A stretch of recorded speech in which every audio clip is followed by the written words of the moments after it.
Yes coming. ठीक है, बैठिए।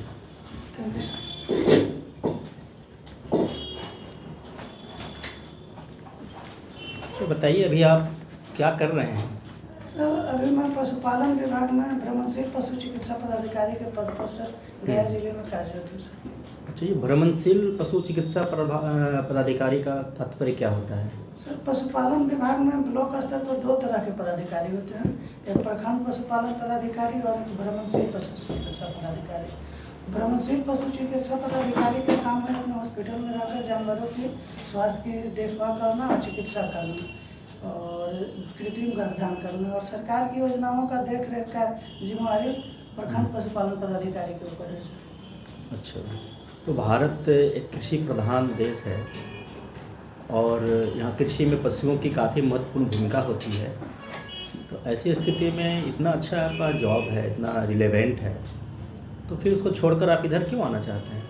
सर पशुपालन विभाग में कार्यों की मोनोटोनी है सर, हमेशा हम लोग एक ही कार्य में लगे रहते हैं और इधर प्रशासनिक विभाग में कार्यों की विविधतापूर्ण कार्य है यहाँ, और उसके साथ साथ हम लोग पशुपालन विभाग में रहने से होता है क्या सर कि केवल बस पशुपालन को देखते हैं, केवल पशुओं की चिकित्सा तक ही सीमित रह जाते हैं और सर राज्य के विकास में चाहकर भी बहुत ज़्यादा योगदान नहीं कर सकते। अच्छा, तो अगर आप एज ए SDM आपकी पोस्टिंग होती है, सपोज कीजिए कि आपकी पोस्टिंग गया ज़िले में होती है, तो आप किस प्रकार वहाँ अपने कार्यों को करेंगे? क्या क्या प्राथमिकताएं होंगी गया ज़िले के संदर्भ में बताइए। सर गया जिले के संबंध में प्राथमिकता है सर कि गया जिला पूर्ण रूप से सुखाड़ग्रस्त जिला है सर। तो गया जिला के अगर पूर्वी भाग में हम देखते हैं तो पहाड़ी ज़्यादा है सर, तो वहाँ पर अगर एज ए SDM मेरी पोस्टिंग होती है सर, तो वहाँ मैं कोशिश करूँगा कि सरकार की कुछ ऐसी योजना आए कि सिंचाई की वहाँ सुविधा बढ़े, जिससे लोगों को कृषि कार्य में सहूलियत हो, और साथ साथ सर मेरा बैकग्राउंड पशुपालन है, तो वहाँ के लोगों को पशुपालन की ओर पशुपालन व्यवसाय शुरू करने के लिए प्रेरित करूँगा सर। अच्छा अरविंद जी, आपका ऑप्शनल सब्जेक्ट ज्योग्राफी है और गया ज़िले के बारे में बात हो रही है, तो बताइए गया ज़िले की जो भूगर्भिक संरचना है, वहाँ की चट्टानें हैं, वो किस पीरियड की हैं? सर गया जिला के चट्टान के बारे में सर जो प्रायद्वीपीय भाग का कुछ भाग है सर, गोंडवाना पीरियड की चट्टानें वहाँ है सर। अच्छा, और कोई युग का है? सर पहाड़ी भाग में तो उस युग का है सर, लेकिन ये जो नदी घाटी का कुछ क्षेत्र आता है सर, उसमें क्वाटरनरी युग के चट्टानें मिलती है। अच्छा, प्लेट टेक्टोनिक्स आपने पढ़ा है? जी सर। क्या है plate tectonics? Sir plate tectonic theory पृथ्वी पर होने वाली भूकंप की क्रिया, ज्वालामुखी की क्रिया और पर्वत निर्माण की प्रक्रिया को समझाने का एक सबसे नवीनतम थ्योरी है सर। इसको हैरी हेस महोदय ने दिया था सर। इसके अनुसार बताया गया कि पृथ्वी 7 बड़ी प्लेटें और करीब 20 छोटी प्लेटों के बनी हुई है, जिसमें प्लेटों में संचरण होता है या गति होती है, उसके कारण ही ये सब पर्वत, पठार, ज्वालामुखी और भूकंप की क्रियाएं होती रहती हैं। अच्छा, एक चीज़ और बताइए, ये हम लोग पढ़ते हैं मौसम और जलवायु, इन दोनों में क्या अंतर है? सर मौसम है सर किसी निश्चित स्थान के निश्चित समय में वातावरण की दशाओं को मौसम बोलते हैं सर, और जलवायु किसी स्थान बहुत बड़े क्षेत्र की मौसम की औसत जो दशा होती है उसको जलवायु बोलते हैं सर। अच्छा, मान लीजिए आप जैसे पटना में आप हैं, तो पटना में जो कंडीशन देख रहे हैं आप टेम्परेचर का या ह्यूमिडिटी का, ये इसको आप मौसम बताएंगे या जलवायु कहेंगे?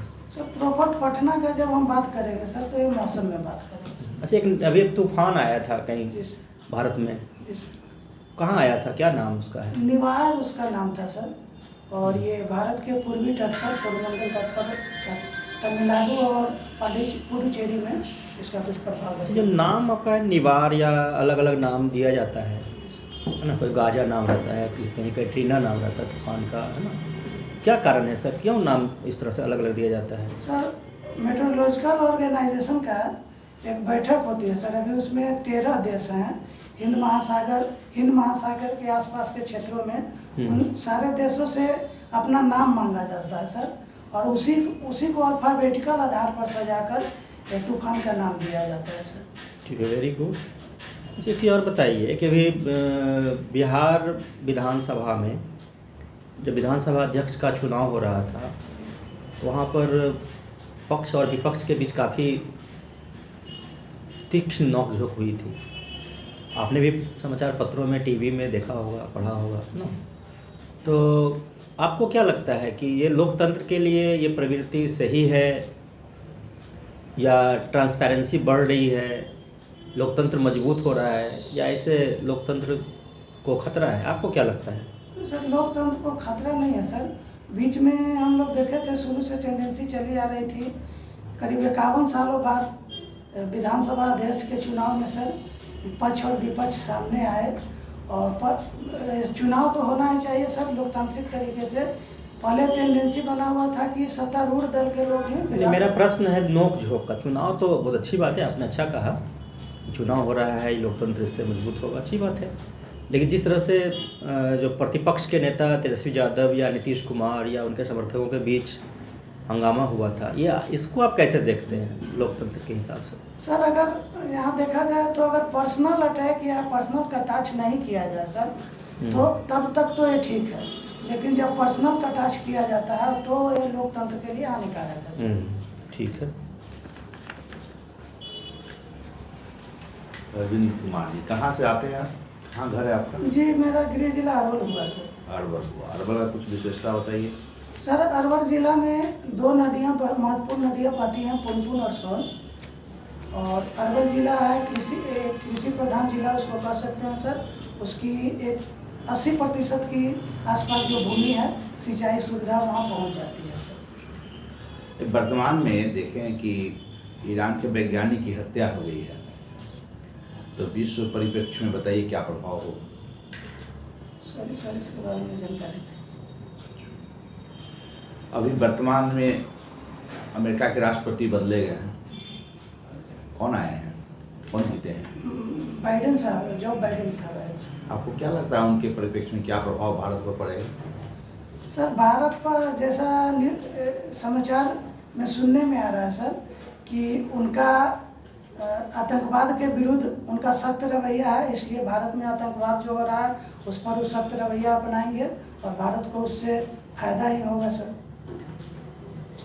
अच्छा, ये जो लंबा कोरोना काल रहा, चलता रहा है, इस पर जो है क्या भारतीय अर्थव्यवस्था पर क्या प्रभाव पड़ा, आपको क्या लगता है? सर अर्थव्यवस्था को बहुत हानि हुई सर। अर्थव्यवस्था का ग्रोथ, विकास हमारे यहाँ निगेटिव में चला गया सर। पहले तिमाही में तो देखने में आया कि जीडीपी का ग्रोथ रेट -23.9% तक चला गया सर। लेकिन जैसे जैसे समय बीत रहा है अर्थव्यवस्था अपने पटरी पर आ रही है सर, और इस तिमाही में ग्रोथ रेट निगेटिव में है सर, लेकिन पिछली बार से बहुत ज़्यादा सुधार हुआ है। अभी देख रहे हैं किसान लोग रोड जाम कर रहा है, एक्ट के खिलाफ कौन सा एक्ट है, क्या उस पर क्या प्रभाव पड़ेगा किसान पर, ये बताइए, किस कारण से विरोध कर रहे हैं? सर जो सरकार का 3 जो नियम कृषि से संबंधित नया कानून जो आया है सर, क्या है उसके विरोध में सर 3 कानून, तीनों का तो नाम याद पूरा नहीं है सर, लेकिन एक कानून है, तीसरा कानून है इसेंशियल कमोडिटी अमेंडमेंट एक्ट करके कुछ। क्या है उसमें है सर कि इसेंशियल कमोडिटी को बाजार में सप्लाई के पहले सर, ध्यान नहीं पूरा याद नहीं सर। सॉरी बोल दीजिए, जब भी हो तो ऐसा कोई भी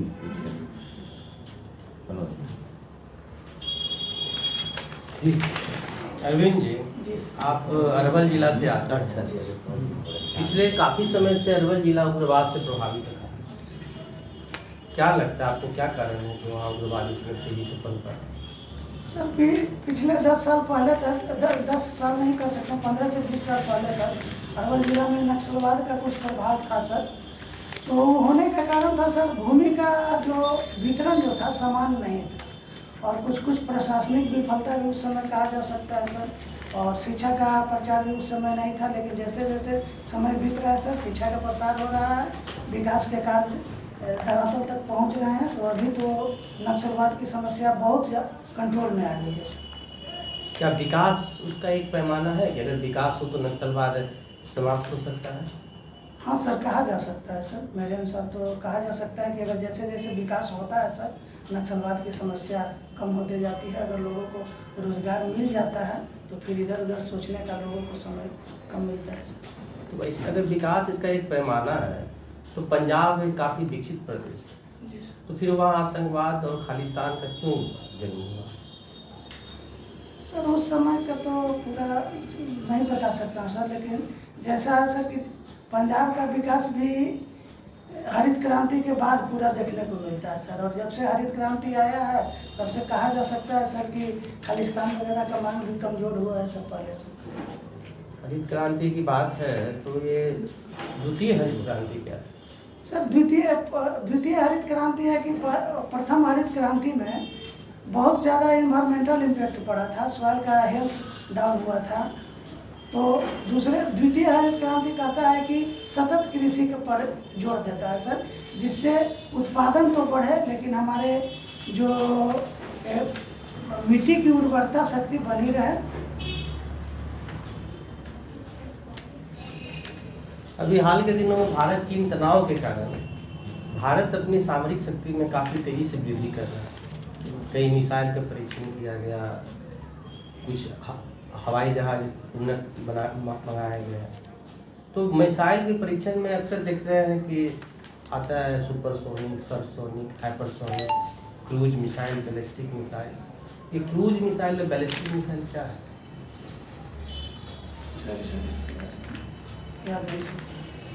और कई मिसाइल सुपरसोनिक, हाइपरसोनिक की सर सुपरसोनिक हाइपरसोनिक का कंसेप्ट है सर कि ध्वनि के वेग से कि अगर ये मिसाइल का वेग ज़्यादा हो सर तो उसको हाइपरसोनिक बोलते हैं सर। सुपरसोनिक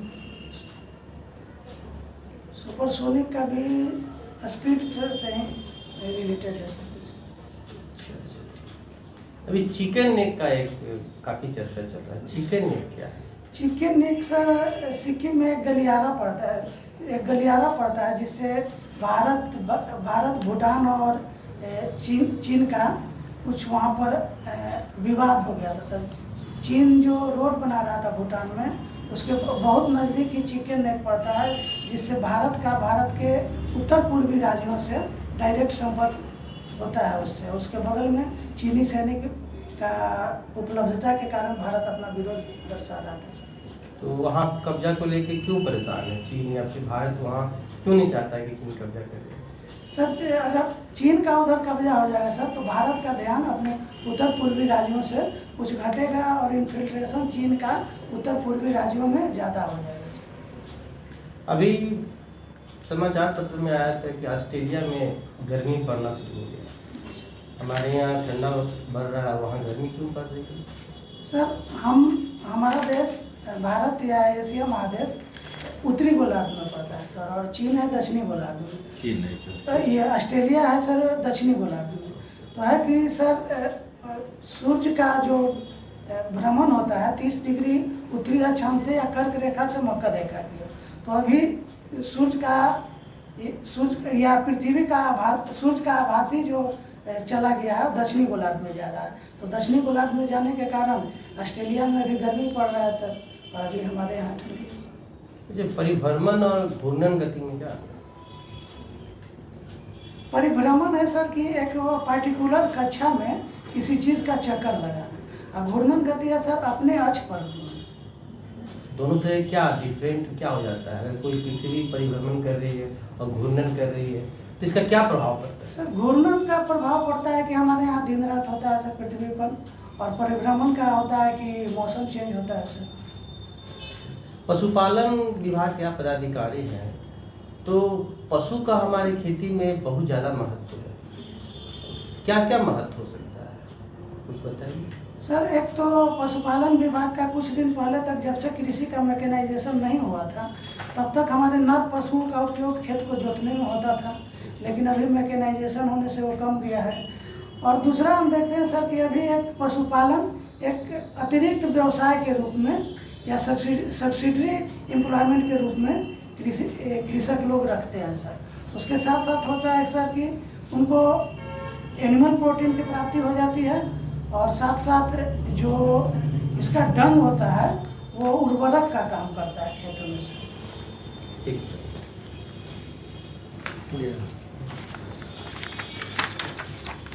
अच्छा मिस्टर अरविंद कुमार, आप खाली समय में क्या करना पसंद करते हैं? सर खाली समय में सर ये हास्य कविताएं सुनता हूँ, और ज़्यादा समय मिला तो आसपास के बच्चों को मैं पढ़ाता हूँ। अच्छा अच्छा, हास्य कविताओं में क्या, कैसे हास्य कविताएं सुनते हैं? हास्य कविताएं सर तो ज़्यादा तो यूट्यूब पर ही सुनता हूँ सर, और कभी कभी अगर हास्य कवि सम्मेलन होता है आसपास में, हाँ जाता हूँ सर। अच्छा, कुछ हास्य कवियों के नाम आप बताइए जो भारत में प्रोमिनेंट हैं।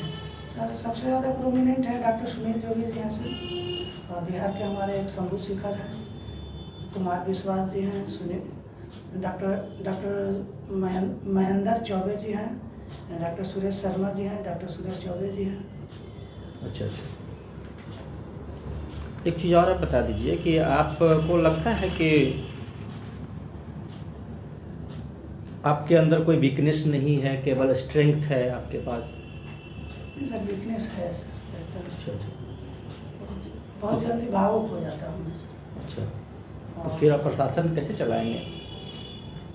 सर उसको तो समय के साथ उसको सुधारा जा सकता है सर। अच्छा अच्छा, अभी तक सुधारे नहीं हैं। मुझे बताइए, आप स्मार्ट वर्क और हार्ड वर्क दोनों में से ज़्यादा कौन सा करते हैं अभी जहाँ आप काम कर रहे हैं? वहाँ तो सर ज़्यादा हार्ड वर्क है हमारे क्षेत्र में करना पड़ता है सर। लेकिन आप क्या चाहते हैं करना? स्मार्ट वर्क ज़्यादा चाहते हैं sir. Okay, all the best, हो जा सकते हैं। Thank you sir.